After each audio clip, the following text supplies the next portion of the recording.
what's up guys, welcome back to another video. This is a reaction to Let's Talk About American Social Etiquette by Lost in the Pond. I'm not gonna lie, I thought I reacted to this video a long time ago, but I haven't. So yeah, it's just sort of been there, me thinking I've reacted to it, but yeah, now I've realised I haven't. So we're reacting to it now, and yeah, that's pretty much it. We're going to jump into this, hopefully going to enjoy. Links are in the description to my Patreon if you want to see some more of my reactions, but let's just jump into this and see, I guess, his opinions on this. Hello, I'm Lawrence and I'm on a quest to uncover all of the memos that Britain and America lost in the pond, and one of those memos pertains to social etiquette. It's fair to say that our two nations utilize completely different social conventions, something I was reminded about by one of my patrons who messaged me this. I saw a somewhat viral post where in certain northern European nations people have experienced being at a friend's house and their family would have dinner, but while their friend would go eat, they themselves were not even asked to join. I feel like I've seen that mentioned before in Scandinavian countries. Was it in one of the videos where I see like it was just maps and it was just it just showed that they didn't offer food or something. That is weird though. I mean, it's a cultural thing, I guess, but I'm sure not in every household in Northern Europe it will be like that, but maybe it is. I'm not too sure. So my question is, how do Brits handle feeding visitors to their homes? The first thing that we say to guests is, sorry for the mess, even amid a completely Fan's not plugged in. The first thing that we say to guests is, sorry for the mess, even amid a completely pristine house. That is so true. I mean, our place is quite messy, but that is so damn true. That is literally spot on. Sorry for the mess. I mean, you say that, but then you can't be asked to clean. But yeah, that is definitely one of the phrases that I say, or my girlfriend more specifically will say. After that, I've definitely been to UK houses where I was invited to eat with the household and others where I was not, and I must say I was always fine with being left out unless they cruelly dangled before me a plate of sausage rolls or pork pies or a Sunday roast. I've just realised I was never fine with this. I think Americans are just more predisposed toward hospitality. And this is helped by the fact that fridges are often packed with leftovers, so there's just more to go around. On top of this, Americans just place more emphasis on things like family get-togethers. This is often coupled with an open house mentality, meaning that anyone from family siblings to my wife's cousin's ex-boyfriend Braden might also help himself to a third plate of chicken wings. In fact, he did. At such gatherings, I've often heard Americans say something along the lines of, "There's coffee in the pot, knock yourself out." And while that last phrase isn't meant to be taken literally, I think people underestimate how much coffee I'm willing to drink, which brings us on to this. It's been observed by several experts, but also BuzzFeed, that Americans associate having a catch-up with consuming caffeine. And it's true, you'll often hear phrases like, "Wanna talk about this over coffee?" Of course, you might think that the British equivalent of this would somehow involve tea, but the more likely candidate from experience is beer. However, Americans have a much different relationship with alcohol, which serves less as a vehicle for casual afternoon chatter and more as an evening social lubricant every now and then. I mean, it depends, right? Because people go to pubs in the UK kind of like their cafes, and instead, you know, you just have a pint, catch up or whatever. But cafes as well, I think it's probably mixed. It depends what day it is as well. If it's the weekend, maybe it's more likely to be a beer, or depending on the weather, if it's warmer, it's definitely more likely to be beer or something like that. But maybe if it's earlier in the day, it's probably going to be just a coffee or something, a tea. You know, it's a mixture of the two. The concept of meeting for coffee fits America's relationship with coffee, which is consumed among Americans at 1.5 times the per capita rate of British people. In contrast to alcohol, coffee helps kick the brain into action, leading to livelier conversations as it stimulates those in attendance. It does make sense. That wasn't a euphemism. And what the fuck? It does make sense, to be fair. Caffeine, obviously, it's to wake you up or keep you, it's, you know, whatever it is. But I don't drink caffeine. I don't drink coffee. I don't mind coffee. I just purposely I don't drink it for whatever reasons. But yeah, I know people, this is a country where a lot of people do drink coffee, so it's not like it's not touched here either. It's probably drunk.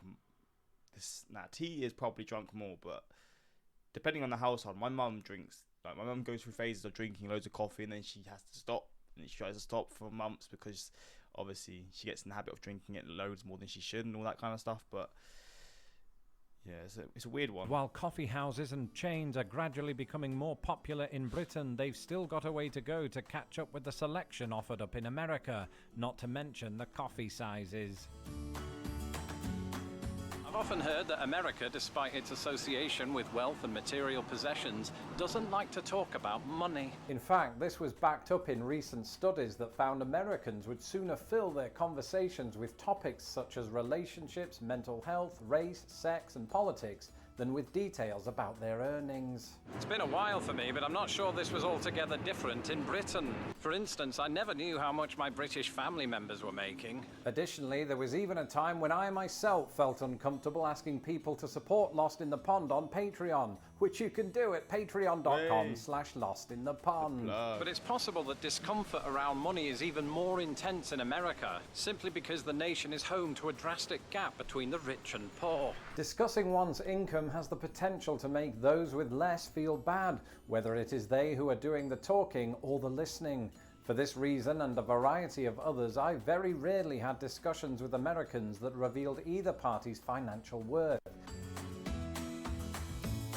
But Americans do talk. The suggestion has often been that they talk too much and certainly a few decibels above everybody else. But I'm not entirely convinced that this is always true or particularly unique to Americans. In Britain, I had plenty of loud friends, something that became particularly apparent after those beers. And even I might become loud and undignified if I win Vlogger of the Year at the 2022 Blogosphere Awards. To make that happen, go to blogosphere.biz/awards and vote for me once you get to step 3. And don't forget to vote for those 2 Brits in the travel category. Perhaps the stereotype persists because of how Americans present themselves abroad, or because of the often hammed-up nature of their film characters. But on the whole, I've never really found Americans to be much louder than the British. One exception to this might present itself at those family get-togethers, but these are not so widespread a feature of British life, and it's not easy to draw a comparison.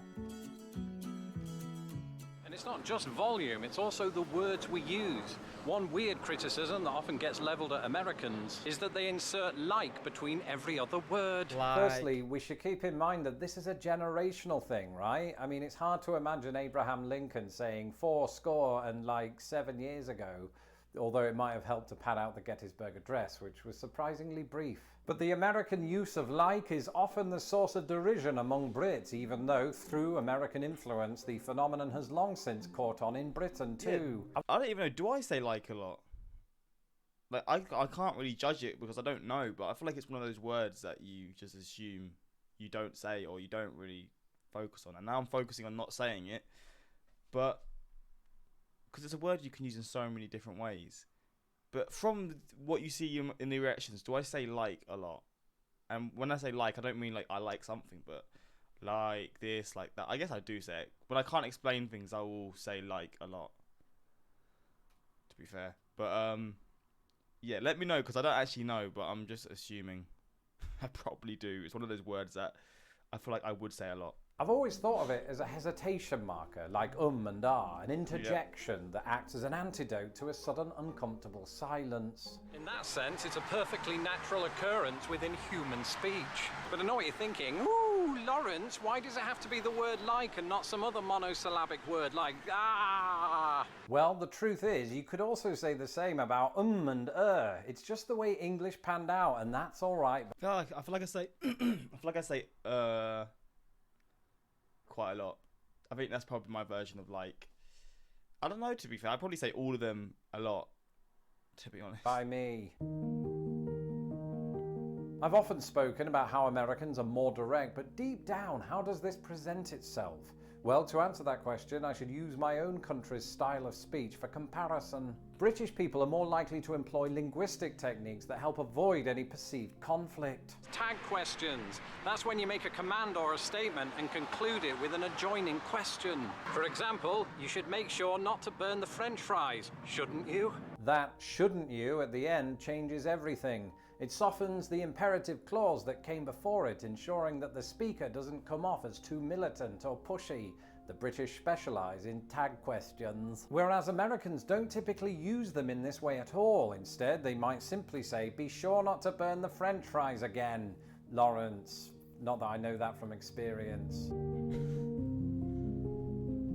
I've heard it said, and I've noticed myself, that Americans sometimes take a long time to exit a social activity. Now, this is not usually because they feel awkward about doing so. It's more because they have this remarkable capacity for saving their most critical family discussions for when their introvert spouse has just put on their coat. To be fair, I'm the same. If I see someone randomly in the city that I know I've not seen them for ages or whatever it is, I won't know how to end the convo, because if I have to be somewhere, well, I'll just keep talking. Even though in my head I'm like, I need to get somewhere, I'll just keep talking. Unless it's literally like I'm having to catch a bus or a train and I have to be somewhere specifically at a certain time. I guess it's not really a problem, right? But that is definitely me. I'm very bad at getting... Like, I will just chat or whatever for as long as possible, even though in my head I'm thinking, I probably need to get somewhere. But I feel like that's just probably human nature in a sense, to be honest. Like, I just said like then. God damn it. I can recall numerous times when an unannounced inter-sibling conversation added 30 minutes to our exit strategy, and all because someone brought up politics. The British equivalent of this usually manifests not in person but over the phone, with British people saying the words yep and goodbye 47 times in succession before guiltily ending the call. Yep, goodbye, yep, goodbye, yep, goodbye. And on that note, it's probably time for me to say my own goodbyes. I'm Lawrence Brown. Well, there we go. Yeah, this was a little look into it, and I enjoyed it, to be fair. I'm saying to be fair a lot, and I say a lot. Whenever I do intros, I say and then I feel like whenever I end videos, I say Now I'm just realizing what I say, and this is my first reaction on the day, so now when I do reactions to the other ones, I'm gonna be paying attention to it. Yeah, when I'm looking at comments, I'll be like, I guess showing up at a Southern family's door requires a meal to suddenly be prepared and the guests to be stuffed until the matriarch deems them to be sufficiently filled with love. Fair enough. Can confirm I'm American, and it has never occurred to me to not ask a guest to join for dinner. I legitimately feel like a bad hostess not asking within the first 10 minutes if they like something to eat, drink. To be fair, I feel like it's a common thing to ask someone if they want like a coffee or a tea in the UK. That's a thing that people will definitely ask. Like if someone comes round, or if you've got like a plumber who's trying to fix something, or electrician or whatever, you will tend to offer them like a tea or coffee. But I guess that's just the thing in most cultures, to be fair. If someone's helping you in a certain way, or if just a friend's around or whatever, or someone just pops around quickly, you just offer them. Because basically it's a sign to start having a chat, which again, I feel like that's probably all around the world. But yeah, hopefully you enjoyed this reaction, and yeah, let me know your thoughts, and until next time, subscribe. Peace.